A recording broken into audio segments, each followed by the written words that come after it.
technical program management and AI, correct? Are you in the right place? That's it. That's the right spot. It All right. sounds like 2026 April. This is perfect. All right. So you're in the right spot and you're ready to go. So today we're going to be talking about the AI ready technical program manager. I got Omer Hashmi, or Om as he likes to be called. He is the CEO founder of the Technical Program Management Institute.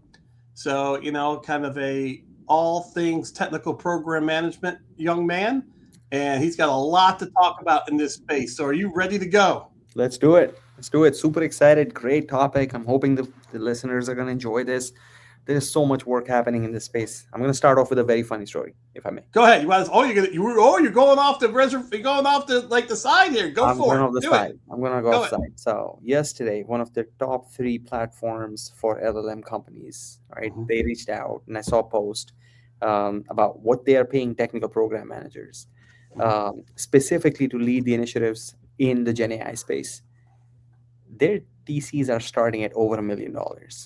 Crazy, huh? So just think about like the importance of the topic, what's at stake, what are these large tech companies thinking about, right? So think about the OpenAIs, the Anthropics of the world. And I literally have a note from a LinkedIn headhunter talking about TCs north of $1 million as a starting point for a TPM in the AI domain. So Yeah, great that's topic. Looking amazing. forward to it. Yeah, that's a phenomenal topic. That certainly should open up some eyes and perk up some ears. So let's jump into this. I'm sure for those practicing TPMs, you're hearing the nonstop hype of AI, right? So what do you think? Why must what must they need to understand right now so they can separate the value from the noise around AI? So this is probably the most difficult thing I want to say, or one of the most difficult things that a TPM has to be able to do, right? And it goes back to what you and I talk about, just the concept of being a technical program manager, uh, realizing and operating almost like an entrepreneur. So Mm-hmm. think about if you're running a lemonade stand, the same lemonade stand that we talk about at length, somebody comes Yeah. to you and says, hey, you know what? Like I have this incredible fertilizer that's going to grow you lemons at 6x the speed. How do you know if this is a true value or is there some noise component to it, right? That's the same Yep. idea. And there are multiple questions that I like to ask, like what metrics are we really moving? Is this an improvement on an actual human effort? Are we removing work? Mm-hmm. Is there an acceptable limit of failure? Like how are we actually approaching this? Whatever problem statement gets built out, and we've all I don't want to say perfected it, but we've near perfected a workflow which basically explains to TPMs from the institute's perspective how do you approach an AI problem statement. I'll give you a Okay. good example of this, David.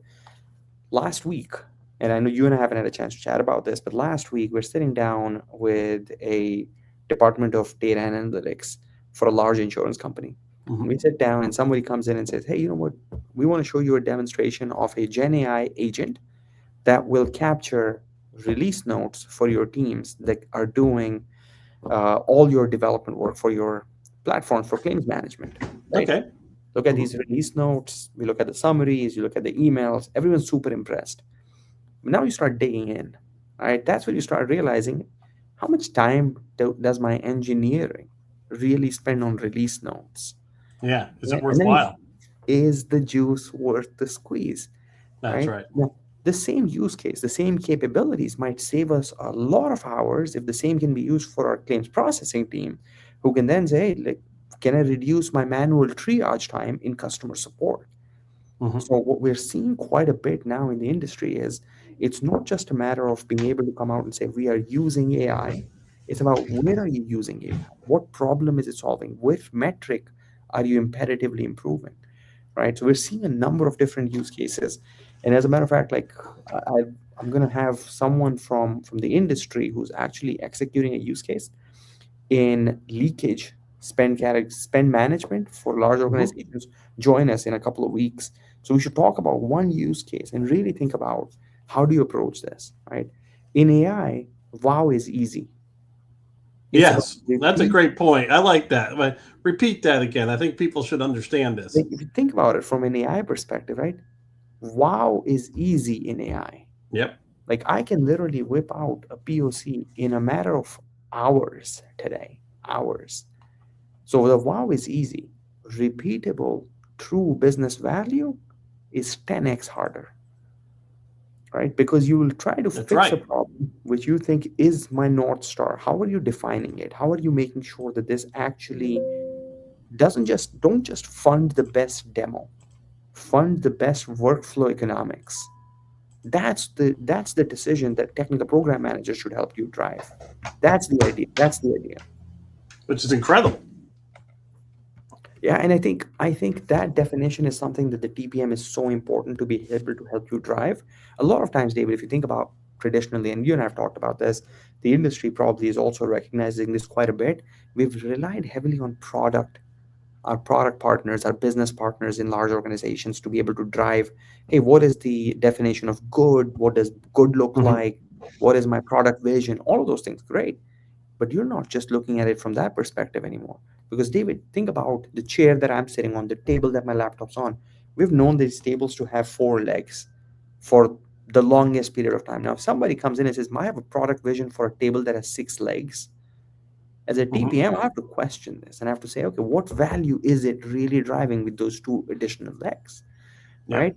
And maybe it's saving me the headache of having 18 people who are manually removing load from this table.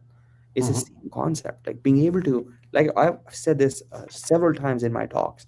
In AI, wow is cheap, wow is easy.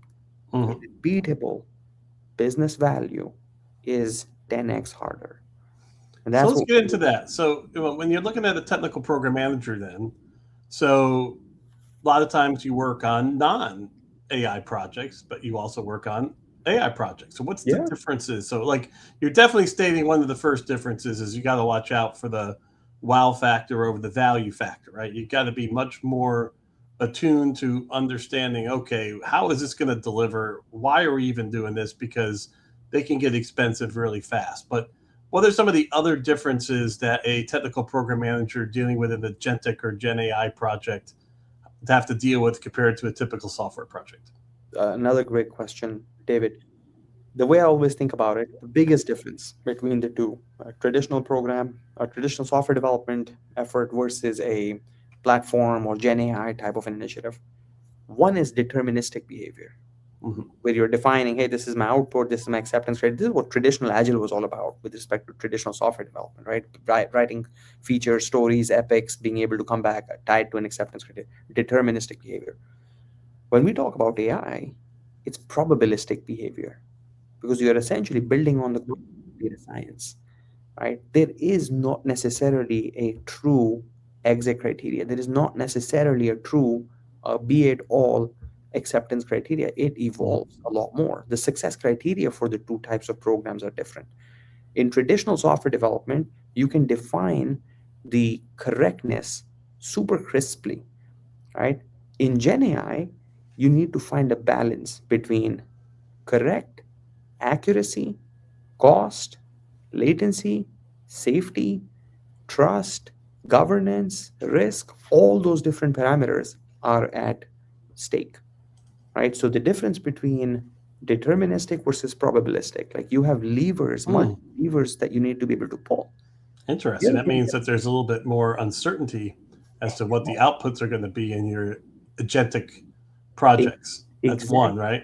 exactly. And David, one of the things that we see in the industry quite often now is the way you evaluate the two types of efforts are different. Your Yep. evaluation mechanism changes. You need an evaluation strategy much earlier. You need to be able to define golden data sets. You need to be able to define adversarial testing. You need to be able to think about fallback logic, escalation rules, agentic, human in the loop, human review Yep. design. And then the last thing I think is very important is, and it's not necessarily in any significant like, order of magnitude, but when we talk about Gen AI, and especially Gen AI, like not just AI, but Gen AI, you start relying heavily on data. And this is the part that I think you and I should have a separate session on just Oh, I talked about this in a session I did this morning on agentics at the basic level, which is, you got to have the data. If you're pulling in the agentic system, pulling something that's not accurate, then the output's not going to be accurate. Just like a human exactly. being, if I'm pulling from inaccurate information, I'm going to provide inaccurate output. So yeah, we're definitely going to add that to the It, list because we're going to it, be doing this a lot. Go back to real quick to the human in the loop aspect as a difference. So, why is that different? In what way is the human in the loop so much more different in the Gentic product over typical software? so take the example, right? Let's say I have a traditional platform, I'm implementing ServiceNow, or I'm doing a ticketing platform, which I'm implementing, and a workflow fails, right? It was supposed to send an email to David in the case of a tier two ticket being opened, and the email did not come through. It generally signifies that a code path is broken. There is a line of code that did not get triggered, did not meet enough conditions, some if then condition is failed, right? Pretty standard. In Gen AI, in the case of a Gen AI agentic platform or an agentic capability, the code can be perfectly fine and the system fails because the model interpreted the task poorly. Mm-hmm. That's a massive difference. It could have Yeah. used the wrong tool, it could have cited context that is not no longer applicable, or it could have just given an answer that was plausible, but just not Yep. grounded within the confines of the system. And this goes back to the data, right? So having that uniformity, boxing around all of these different pieces, this is where, like as a TPM, right? Traditional TPMs, software development, application development TPMs, they manage feature delivery. They Yep. manage value delivery through features. AI TPMs, they're managing system behavior during uncertainty, right? So we got That a question here, which I want you to play with because they might actually be thinking in terms of a different role than technical program management. The person says, I'm not sure I agree that technical platforms drive what the success criteria looks like. What are your thoughts on that? technical platforms do not necessarily define or signify what the acceptance criteria looks like. I'm 100% in agreement, right? A platform is a vehicle, it's a tool, right? Uh, it's the approach that you are taking. It's the rules of the engine that you are trying to define and make sure that you're following as part of a program or delivery management methodology to be able to have the right sections, the right elements in place before you can start saying, is the model interpreting the context incorrectly? Are we using the right tool? Are we using the right context?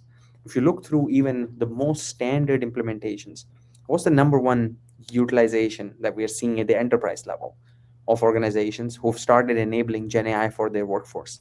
It's some level of a co-pilot, Okay, right? yeah. Mhm. That's It's because some it's level. there, right? But is that the right one? I think to me, that's what I thought you were getting across on. And we could debate it more. A technical program manager is kind of an outcome of a frustration in Yes, IT that, you were doing things without having the right systems to do them. I mean, that's it. nobody was thinking that maybe that was the right scenario. Like, we're using Copilot just because Microsoft's there. Is that right? And So the reality is using Copilot for certain criteria is just a total waste of money. yeah, and this is the reason why when I was mentioning like the elements or the differentiation, the parameters are much more severe when we start talking about AI TPMs. Because not to say that if you're managing a traditional software development project, you're not involved with the cost lever. You're still Mhm. responsible. You're still indexing against the cost that the spend. But when you're doing or working on an Gen AI, especially Gen AI type programs and projects, a few different, parameters, mistakes, they can cost you tens of thousands of dollars in tokens being consumed at a speed that Yeah, you that's a cannot. big, big issue. And that's not going to be solved until systems get less costly, right? Right. Or they figure out the energy challenges. Yes. I mean, right now the kind of the adage is a highly skilled coder can generate $300,000 worth of tokens in a year. Yes.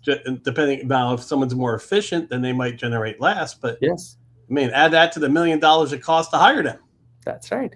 Right. So the whole notion that folks are sometimes erroneously thinking about that, oh, we have workforces that are now going to be replaced fully by these autonomous agents who will be writing the lines of code.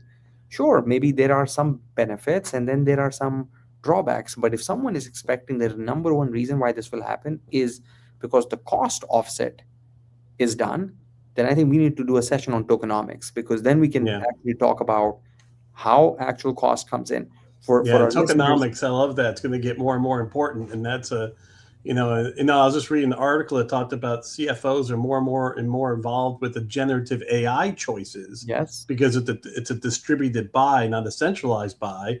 You're going to see that same scenario with CFOs getting involved with what deployment of agentics are you using based on, all right, what are the service level agreements and the back end costs, and that's where you want a TPM in the side pocket of a CFO to be whispering so they know, That's or not just whispering, talking so they can share, okay, what's the pros and cons. exactly right. Exactly right. Because a lot of times what's happening is look at a large traditional, let's say a large traditional bank, right? Typically, how is the funding being controlled? How are the dollars being allocated versus what this new model essentially is like an empty checkbook, right? And how do you put the guardrails in place so you don't have, for lack of better words, a rogue agent It's just mainframe, consuming? man. A lot of this is looking just like the old IBM made a crap ton of money controlling the mainframe environments, right? Well, some of these large language model got guys and gals, people who own it, regardless of what stack you're using. If you go into my language model, you're going to pay me some tokens. That's Pay correct. toll to the troll, baby. you know. And David, the other thing that's happening, obviously, you're seeing this in the industry as much as I am, like this whole motion and movement towards the agentic architecture and the agentic orchestrations, right? And that brings in a completely different layer as a TPM, where you now have to hold on layers of risk and governance, Yeah, so that's right? another question we're coming into. So when Yeah. people talk about agentic systems, what changes for the TPM in terms of orchestration, risk, governance, cross-functional alignment? What changes? And then what's the biggest value a TPM creates in that area? If say you figured they're worth $1 million, so they better be creating some value. Yeah, and David, this is another one of those things where each implementation of agentic orchestration that I'm seeing in the industry is so unique, but it tends to have, some very common patterns, and that's what I've been trying to spend a lot of my time on over the last like 3 months or so, has been speaking to TPMs who are actively engaged in this space of agentic orchestrated systems. And I'm personally involved in one with an insurance agency where we are trying to do a orchestrated agentic solution for dispatching of use cases or Hmm. dispatching of claims that come in. Thanks. Yeah. What was traditionally done with a series of RPAs, because now you're not just, when you start getting into the agentic space, and this is the evolution, right? You had traditional data science, your ML models that could be Yep. predictive, probabilistic, and then you had the AI layer, which was, okay, I'm going to use artificial intelligence to be able to get better at the ML capabilities. And then you had generative AI, which was, okay, using the content and data sets of my gold layer, I'm able to come in and do generation of new information.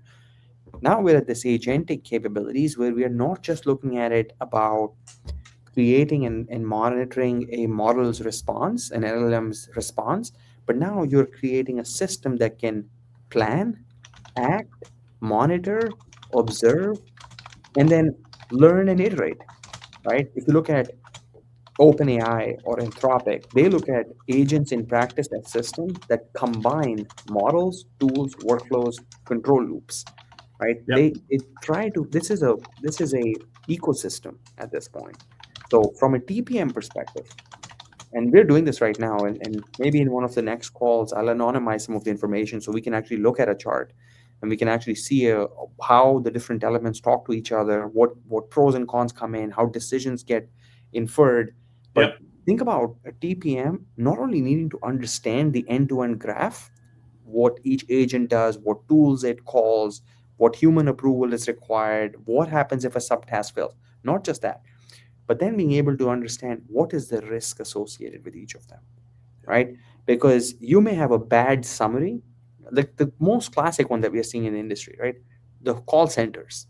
How often have we seen, like almost every call that I've had to made in the last few years for a customer support, uh, Yeah, they start out as just basically some chat bot with some precisely, decision right? tree. Yes, Now they're great getting start. into using generative and some agentics, but they're still making mistakes. Right, right. Now, the first part of that, and we did an implementation of this.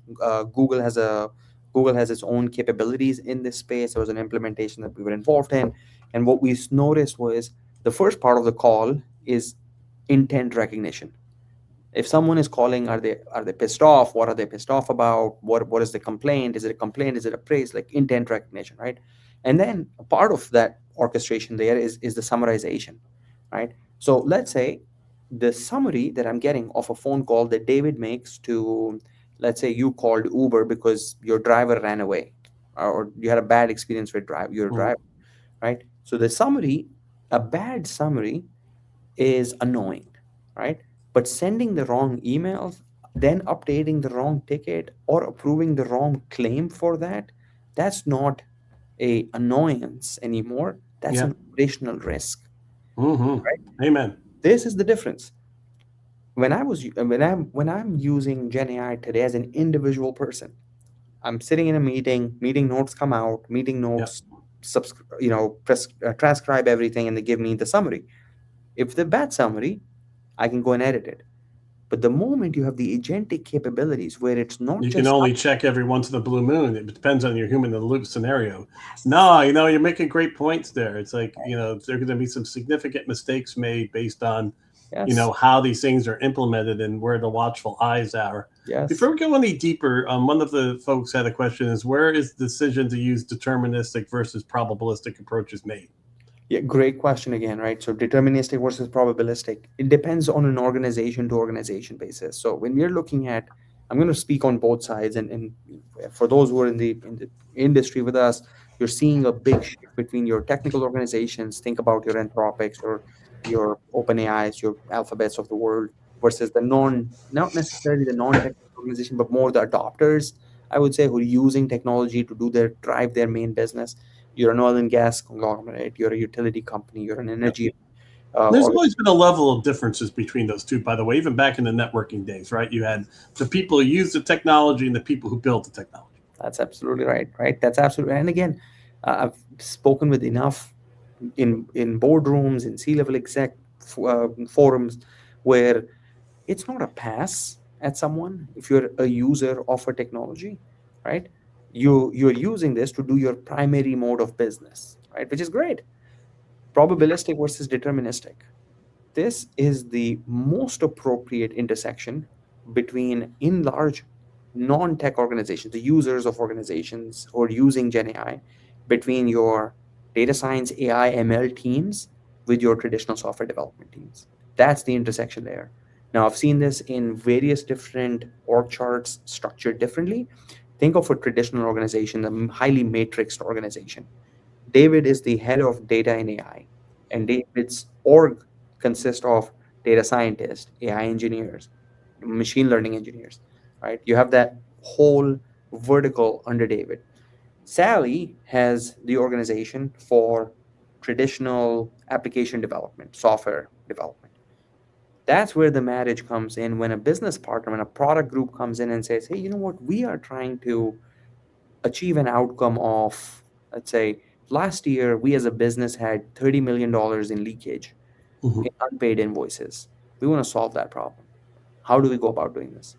Sitting down as a TPM, understanding how things are being done today, using that, being able to come back and say, all right, I've looked through a value stream map. So a lot of these things that a TPM is doing are things that you would traditionally have done, being able to map out your current state. This is Yeah, so there's architect. There's, and someone mentions that. So, and then one of the comments it says, "Well, it sounds like an architect's role." And my debate back there is, yeah, it does. It does overlay some architectural roles. It yes, does overlay some business analyst roles. It does 100%. overlay some product owner roles, but it stretches beyond that to Yes. understanding not just the value outcome that the business wants, but okay, what are the smartest ways to do it? Because I think there's always been a missing link on either one. There's been too much time spent wanting to achieve the business value, regardless of whether it was the technology was even available, or there's too much of a focus on just we're going to use this technology because this is what we like. I Yep. mean, I think what you're saying, the TPM is crossing over all of that and providing a level of balance to say, we have a current state of tech. What do we need to add? And is it cost effective to do that based on what the business is trying to do? And then I might, as a TPM, be able to find things that the business should be doing that they don't know about because I understand the tech better. That's right. That's And right. And that's why that's they're getting paid a ton of money at the Netflix of the world because they're building new solutions that's right. because of their depth of knowledge and capability. That's right. And that's the other part, David. Like, and so you and I get this question quite often in the industry, right? Like, oh, I don't come from an engineering background. How do I become a TPM? Can I be a TPM? There is no shortage to being able to explore and expand your technical knowledge today, And it's right? not necessarily that hard to do. I mean, at the end of the day, the harder thing to do is knowing how to get things done through people, right? So that's hard. Like technical knowledge just takes study time. I mean, it's a Yes, science. You just have to study and you can learn it. yes. And keep testing yourself, keep exploring, Practice, keep reading, practice. keep practicing. Exactly, right? The traditional project manager, they would go into a conversation of an architecture review. They're sitting there, they start the meeting, they're going to look at it and say, all right, David, my technical architect, please share your screen and walk the team through it. Yeah, Right? They're not indexing, they're not asking the questions around, hey, today we have 100 customers. Tomorrow, if we scale to 1,000, which layers of this architecture will have to change yeah. and And why? see, the thing is, I think there's been some folks practicing technical program management that didn't realize they were doing it. That's correct. And that's what I think you see with some of the questions currently we're getting as well, That's is right. that you're probably already doing it. You just don't The law. realize That's it. so absolutely true. And that's why you've created so much value in your career because you've been doing that, right? Correct. That's correct. You've almost become a a single point of failure because when you're not there, like no one's the connective tissue as well as you have been, you know, going across the breadth of Even all the if you different build elements. a system that works, you're still going to have to be there because it's going to change. I mean, that's, 100%. and then I think people got to realize this has been an output based on some of the failures of SAFe and of Agile, right? And this is why we actually see a lot of release engineers wanting to become TPMs Yes, right.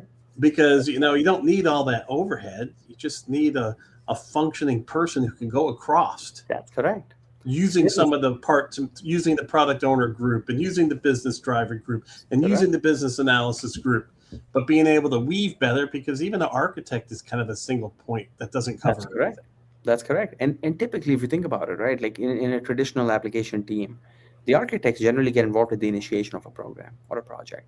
They will help lay out the blueprint. They will help out with, hey, this is how you should scale. This is the design infrastructure that you would need. Here's how the connections need to be. They're not the ones that typically are going to be involved on the day-to-day basis, Yeah. right? You will have program architects, solution architects, generally a matrix function in many organizations. If you're lucky, you will have a very hands-on architect who's not just architecting, but also serving almost like a technical lead. So Mm-hmm. you see those unicorns as well. Mm-hmm. But all in all, like the role of a TPM is, like you said, cutting across, covering breadth, and then I got to providing the understand the business. I got to have some type of entrepreneurial mindset about what else I right. could build. I have to have an understanding that there's an organizational capability that's within the company, and I got to make decisions about whether we can use that or do we upgrade it. Just because we have Copilot doesn't mean we should be using Copilot, et cetera, et cetera. So we got 2 minutes left, and so what I want to ask you this is two questions, one each minute. First one is, what's the biggest mistake organizations make when they try to drive an AI initiative without strong technical program management? Um, there's a bunch of them, right? If you look at the literature that's out there, people are talking about 90% of the AI use cases are not driving value. McKinsey's reports, Gartner's reports, they all tell us like less than 20% of value realization has been experienced with all these Gen AI initiatives in the last 18 months. There's a few different mistakes that I've seen in the industry. So in no order of priority or commonality, right? Uh, don't start with the tool, start with the problem. This Yeah, is one thing that happens quite commonly. Oh, I saw something, a note taker. Let me go implement note taker, yeah, I right? do see that a Don't lot. start with a tool. Look at what problem you're trying to solve. It's a Second, problem because everybody's trying to sell their tools, so that's where the confusion that's right, lies. And right? that's why a TPM is important, is they can know the tool vendors and understand Absolutely. what the wheat versus the shaft is there and who's blowing what smoke and why. That's it. Don't skip evaluation. That's the Yeah, other part, right? It goes back to the first one, right? Do you have the baseline? Do you have the data set that is needed? Do you have the red team scenarios understood? Like, or are you just executing? And this is what large tech companies, David, do so much better. When we are trying to execute a program in, let's say, an Amazon or Google, right? It's very different because we are already baselining. We have an evaluation discipline before we start. Hey, let's just go ahead and start doing something. yeah. We don't ignore operating model design, right? Like we understand this. So understanding the dependencies. So that I would think are some of the key And challenges. what should the TPM be thinking about for the future? What are some things they should be continuing to look to build up, stay relevant and valuable? I think this is an excellent point. There's like 4 areas or 5 areas in my mind that I always keep hammering engineers and TPMs to start, or PMs to start thinking on, to become that T-shaped TPM individual. Systems thinking is foundational. AI is never just a model. It prompts, tools, data, but TPMs who can think across the whole system will stand out. We're not just looking, if the role required in-depth knowledge of AI or LLM development, then the role would be called an LLM engineer. That's what Anthropic, Google, OpenAI have been hiring. Then the second piece is judgment, that financial acumen, that product Hmm. judgment, being able to say, the real question in today's day and age, David, is not can we build it? It's should this be automated, augmented, or left to humans? Yeah, it's so the probabilistic versus deterministic, and That's it. where should we just do a coding project here versus why do we have to build a whole agentic scenario? Hey, that's a great Exactly. point. Yeah, just another Exactly. tool, a tool belt, right? Really, at the Yes. end of the day, Yes. I still am a huge proponent of the generative AI and the personal productivity side Yes. being much more empowering still than agentics, because we're not. I don't think we're completely ready for agentics, except for in some of the companies you've been talking about who have Small. the. Yeah. Yeah, Small. yeah, it's Most interesting. most failed AI launches are not model failures. Yeah, They're program design failures. interesting. Right? All right, my friend, this has been phenomenal. Thank you Incredible. so much. We'll have, we got the banking one coming up next, and then from there we might talk about the data one. We could talk about the tokenomics one. We got lots of things to choose from. Appreciate you, Om. Wonderful job. Thank you so much. Thanks, everybody.